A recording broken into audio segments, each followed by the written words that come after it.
Hello mga guys, ngayong araw nga pala ay magtitinda ulit ako. Dahil ngayon lang ulit ako nakapagtinda. Ito guys, ayan yung paninda ko guys.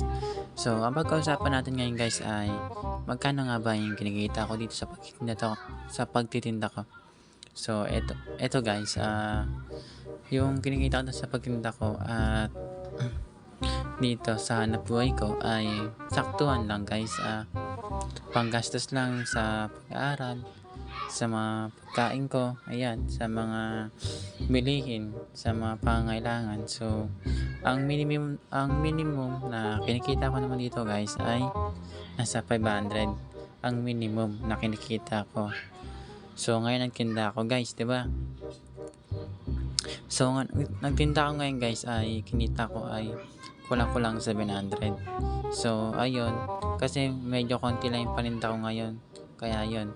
Pero konti lang naman yung natirang isda at naubos din yung manok ko.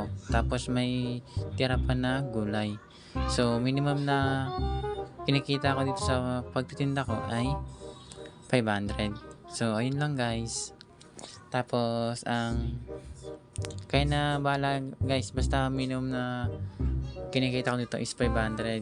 Minsan kasi nakaraan pa yung pinaka mataas na tubo ko ay nasa 1k.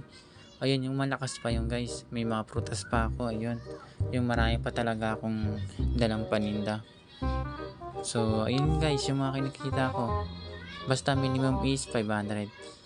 So, pwede na rin guys, 'di ba guys? O kahit konting lang, tulong lang sa pag-aaral ko. Dito na rin ako kumukuha ng pangbaon ko. Ayan, pangangailangan ko sa pag-aaral.